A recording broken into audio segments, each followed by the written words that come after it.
Nous sommes au début d'un récit qui s'étalera sur plusieurs années pour faire la chronique de notre métropole dans le domaine de la donnée. Parler de cette aventure, c'est revenir un peu en arrière à un moment de bascule, un événement qui a déclenché notre mobilisation collective. Barcelone, novembre 2021.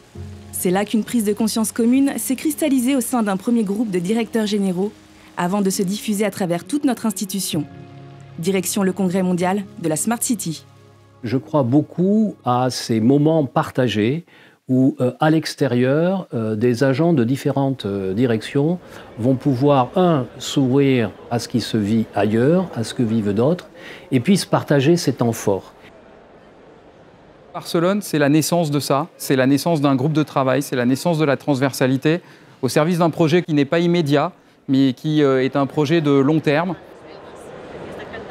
L'objectif, c'était d'acculturer, d'apprivoiser cet objet un peu complexe ou mystérieux qu'est la donnée. Donc l'idée, c'était vraiment de créer cette effervescence, cet intérêt, essayer de faire progresser collectivement et puis donner envie d'aller vers ce sujet-là qui peut être un sujet d'apparence rébarbative ou inconnue. C'est avant tout une histoire collective.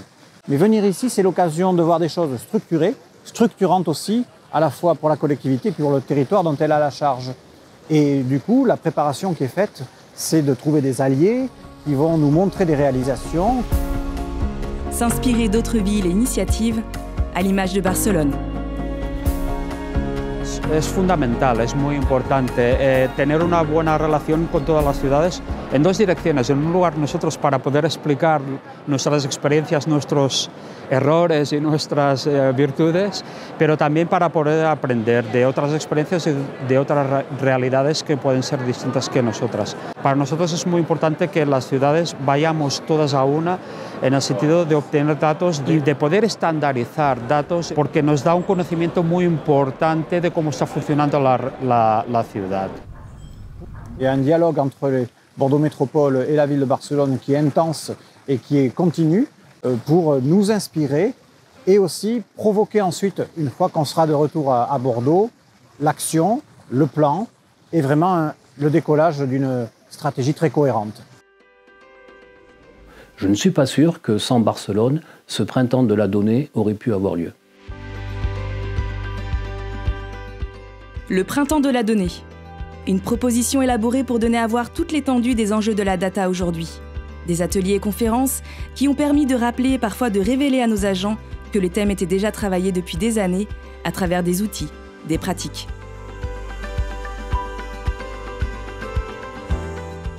J'ai animé plusieurs ateliers autour de la découverte des possibilités de cartographie, des outils qui sont déjà en place et aussi pour la découverte de tout ce qui est autour de la donnée et des possibilités de traitement des données géographiques avec des ateliers à la fois pour plutôt d'acculturation et aussi des ateliers de manipulation pour faire découvrir à nos collègues du coup la possibilité de manipuler ces outils qui n'ont pas forcément l'habitude d'utiliser au quotidien. Aussi, ce qui était intéressant, c'était cette transversalité, parce que dans les ateliers, il y avait des collègues de plusieurs directions différentes, et ça leur a permis de communiquer entre eux et de se rendre compte qu'ils avaient aussi certaines problématiques communes.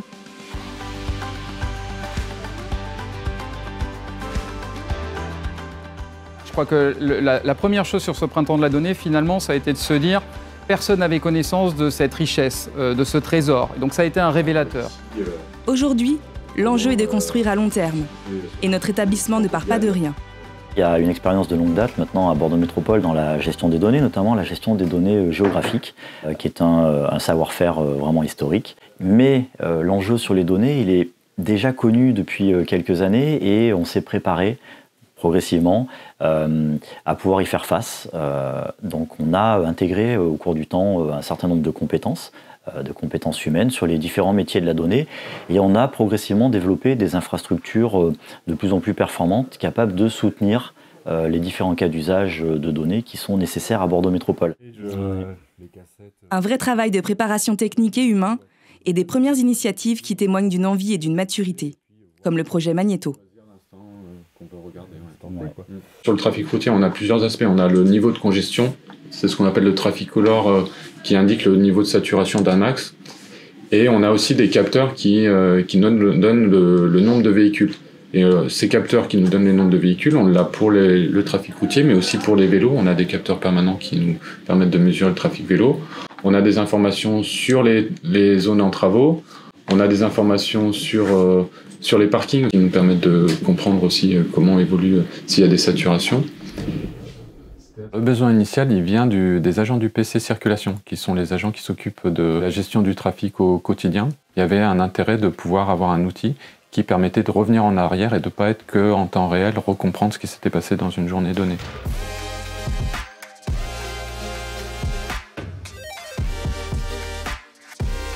Cette infrastructure, aujourd'hui, sa force, c'est bien le fait de pouvoir enregistrer de la donnée à haute fréquence, donc sur des capteurs qui fournissent de la donnée de façon assez régulière. Et donc ça permet de capter cette donnée, de la stocker, de l'enregistrer, créer, moi, ce que j'appelle ces bases d'apprentissage, finalement, qui vont pouvoir, après, derrière, modéliser. Donc ça permet à la fois de savoir ce qui s'est passé dans le temps. Avec cet historique, on va pouvoir projeter. Donc de pouvoir avoir une donnée géolocalisée et de pouvoir l'historiser, savoir quels sont ses états et ses changements dans le temps, permet de prendre et d'avoir une connaissance vraiment sur ce territoire. On a l'impression que finalement, on vient chercher de la donnée tout azimut. Non, on vient chercher de la donnée utile, utilisable et utilisée. L'enjeu de maîtrise, de souveraineté et notre capacité à créer des cas d'usage et apporter du service sur les données, c'est quelque chose qui est partagé, sur lequel on a un début de culture commune, mais il nous faut maintenant l'organiser. C'est le grand chantier qu'on a devant nous, qu'on appelle plan stratégique de la donnée, et qui est en train de se construire formellement. Fort de cette impulsion, un comité de la data a vu le jour. Objectif : écrire le plan stratégique de la donnée et en tracer les grandes lignes pour les années à venir. Les enjeux du futur plan stratégique de la donnée ont volontairement été stylisés. On parlera de souveraineté, bien évidemment, de maîtrise de la donnée, mais aussi de la culture de la donnée, de la libération, du partage de la donnée. Un projet de transformation de cet ordre nécessite l'implication d'élus de la métropole. Pour accompagner cet enjeu au sein de la collectivité, mais aussi à l'extérieur, on a besoin d'avoir un portage politique fort. Et donc on a décidé d'intégrer dans un comité de pilotage 5 élus avec des thématiques particulièrement transverses. Aujourd'hui, le désilotage et l'échange sont à l'ordre du jour, aussi bien au sein de l'établissement qu'entre les institutions de notre territoire. Une dynamique encouragée par la Direction générale de Bordeaux Métropole. Une approche de la data devrait nous permettre de travailler en système, c'est-à-dire mettre des données en relation les unes avec les autres. Et c'est pour ça qu'on a fait le pari de commencer cette décomplexification à travers la question de la donnée. Décomplexifier et décrypter la donnée. C'est le travail de l'une de nos chefs de projet innovation. Sur ces graphiques, elle recoupe et analyse des données captées dans la métropole pour identifier les îlots de chaleur urbains. Grâce à toutes ces données collectées, à la fois par les capteurs, le terrain et les humains, et l'algorithmie, on a pu finalement préfigurer une boîte à outils relative au confort thermique urbain qui permet de faire à la fois du diagnostic et de l'aide à la décision, mais aussi du coup de la simulation. Et donc du coup, on va être en capacité de simuler l'impact d'un aménagement végétalisé, d'un aménagement urbain sur le confort thermique des lieux. Donc cette boîte à outils qui repose sur les données qualifiées qu'on a collectées et qu'on a analysées, elle permet d'établir des diagnostics en fait, du territoire. Et là, on a un exemple vraiment frappant sur un site assez proche encore, à Bordeaux, entre la place des Quinconces, qui est très arborée et dont on voit là clairement qu'elle dégage énormément de fraîcheur à l'endroit où les arbres sont plantés.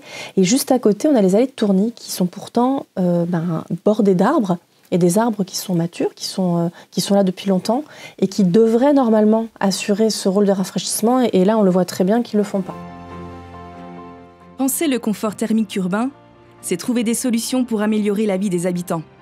Ce qui est intéressant, c'est de repérer ces îlots de chaleur, donc de pouvoir capter cette donnée dans la ville.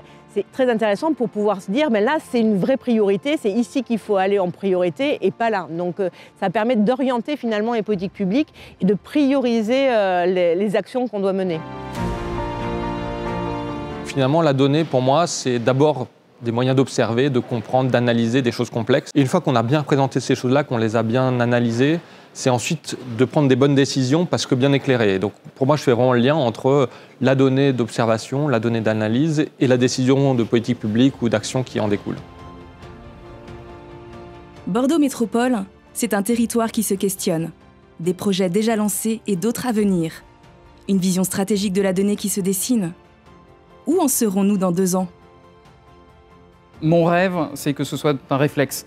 C'est qu'on ait instauré dans cet établissement la culture de la donnée. C'est que chacun ait compris l'impact de la donnée, l'impact sur l'éthique, l'impact sur la vie au quotidien, mais aussi la capacité à utiliser la donnée pour mieux comprendre. Et en tout cas, de faire de la collectivité un service public de la donnée, c'est-à-dire en animateur, agrégateur, et garantissant effectivement sur le territoire l'éthique et la confiance par rapport à la donnée.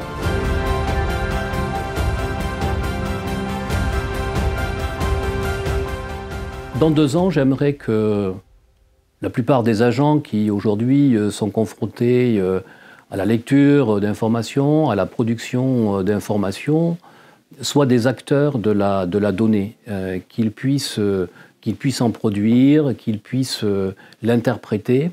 Ne pas considérer que c'est une affaire de spécialistes, mais que chacun dans son métier peut devenir auteur de la donnée. Désormais, la dynamique est lancée. Comment allons-nous réaliser cette transformation ?